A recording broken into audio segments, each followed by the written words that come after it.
Hey everyone, this is Randy from Income Stacker. Today we're going to talk about risk factors with mortgage note investing. Hopefully this helps you determine, which direction to go with your note business. This is just a really high-level overview of the risk factors. Obviously, it's not all-inclusive, but it'll give you some ideas. So let's get started.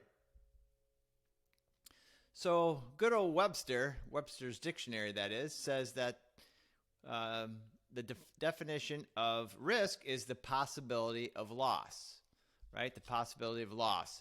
And we know pretty much with any investment, there is the possibility of a loss, right?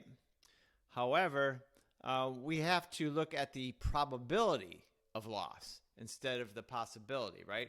Is it probable that we're going to lose money or not, right?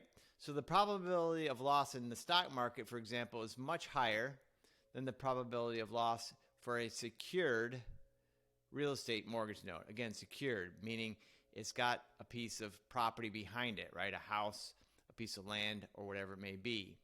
The stock can go to zero. Of course, the real estate could go to zero too, but highly unlikely. And if you're buying it at a low enough loan to value, you have some cushion built in, meaning if the market comes down 10% and you bought that note at 70% of the value, then you have a 30% cushion built in that, you're going to get your money and get your money back.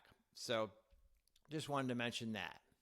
So we are buying the notes at a discount typically to the value of the property. Not all the time. Again, 20 to 50% is really more for the non-performing notes. For performing notes, it's, probably 5 to 20% range. And therefore, if the property value goes down, then we still have, again, like I said before, an equity cushion.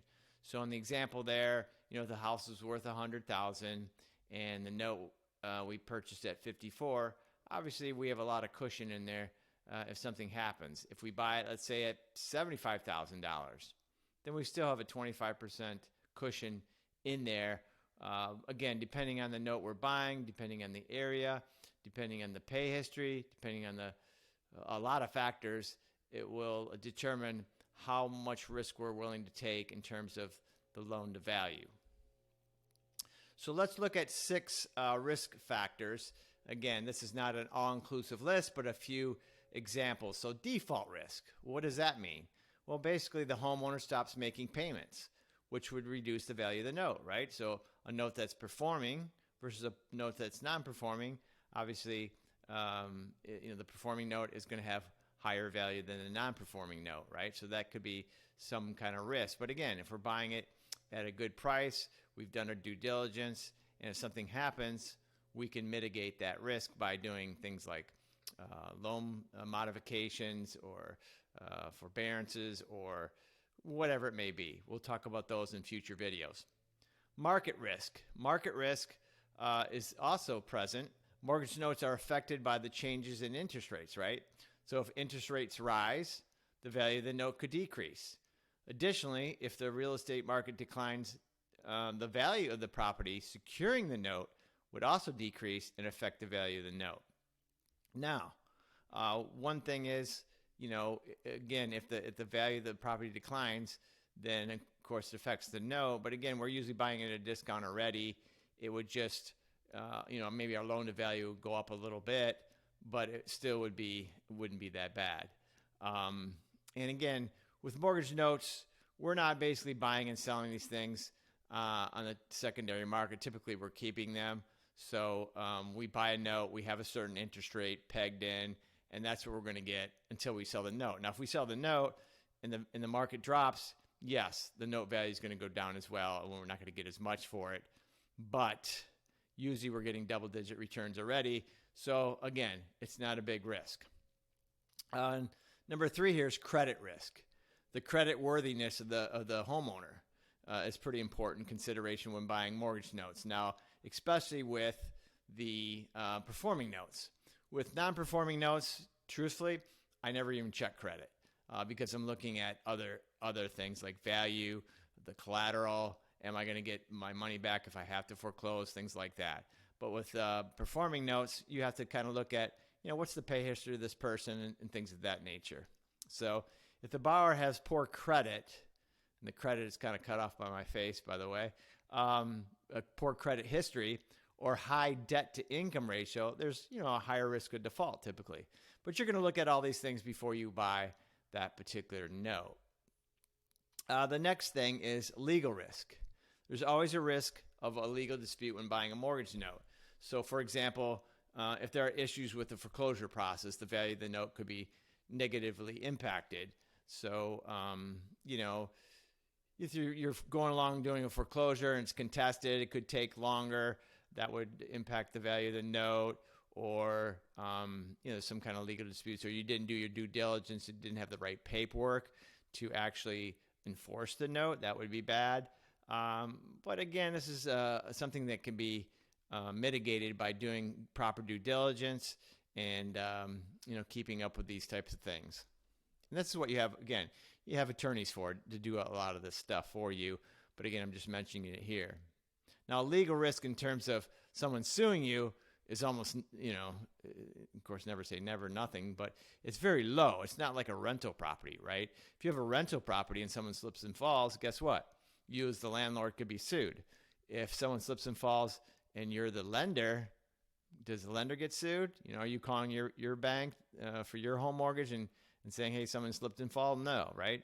So in that sense, it's much, much better. Liquidity risk. What does that mean? So mortgage notes can be difficult to sell quickly, which could be a problematic if you need to access your funds quickly. Now, quickly means like stock market quickly. Stock market obviously is a lot more liquid than a mortgage note. You could sell a stock in a few minutes or seconds even, but you can't do that with mortgage notes. However, mortgage notes are much more liquid than the property itself. There's a lot of secondary markets, a lot of people buying mortgage notes, and it's pretty liquid. So I could turn around and sell a partial, for example. I don't even have to sell the whole note. I could sell a partial of the note and get some money. So it is very liquid. I'm mentioning things here to just make you aware, but it's much more liquid than selling a home or something of that nature, but obviously not as liquid as a stock or a bond or something like that. Okay, due diligence. Due diligence risk is really on you, meaning if you don't do it, something can happen. And it's important to conduct thorough due diligence before buying mortgage notes to ensure that you're aware of all the risk and potential issues associated with the investment. Failing to do so could result in unexpected losses. So bottom line is you have to make sure, that you have the proper note, that it's signed properly, that you have the allonges, you have the endorsements, you've done a title search, and on and on. And again, we'll talk about these in future videos. So these are just, again, some of the risk factors. Other things that I wanted to mention are we stand to make more money if the homeowner's defaults since we have upside potential. So again, that's not what we're looking to do, right? But bottom line is, am I worried if someone defaults? No. Typically, I have, again, some padding in there, some cushion in there. Something happens, I'll usually end up making more money, but that's not what I want. I want the monthly payment coming in and the cash flow. That's what I'm looking for. The second thing there is homeowners are emotionally attached to the home. Why is that good? Well, if someone's attached to their home, are they going to pay their mortgage? Yes, because they want to stay and pay. And, if someone, maybe it's a investment property, they're not as emotionally attached. So homeowners are usually pretty emotionally attached, and they're going to jump through a lot of hoops to keep making payments, and we're going to help them do that. The third thing, there is liability. I already mentioned this. If the homeowner slips and falls, then you are not liable as the bank, right? So that's good. And then finally, property is insured. So unlike a stock, the collateral, the property itself, can be insured, right? You insure it for, hazard insurance, fire, windstorm, hail, hurricanes, whatever it may be. Where a stock, obviously that doesn't happen. And finally, a few other things is other little risk that you have to be aware of is legislative risk, right? They could change the state laws to the foreclosure process, right? Maybe you're in a state that's a judicial state or a non-judicial, or the redemption period increases or decreases. There's a lot of little things that could affect the risk there if they change the laws. But, that doesn't happen very often, so it's not a big risk in my eyes. The next thing is federal oversight changes. Big changes like the Dodd-Frank Act that happened back in 2012 after the 2008 debacle. That was a huge change, and it changed the way the banks do business and the way you can lend and all that stuff. But that's pretty much baked in the cake, so to speak. Could there be other changes coming down the pike? Sure. I don't see anything right now. It's major anyways. So, again, that's something just to be aware of. And finally, unexpected home value depreciation. We already talked about that. Obviously, if the value of the home goes down, then there's a possibility that the value of your note could go down as well.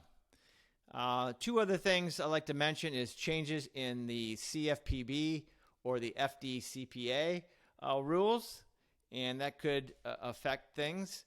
The CFPB is the Consumer Financial Protection Bureau, and the FDCPA is the Fair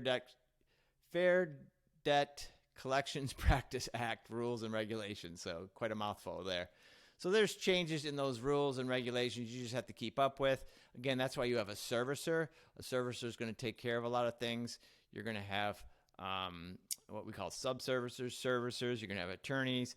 There's a lot of the people that keep up with all these rules. So you don't necessarily have to, but you should be aware of them.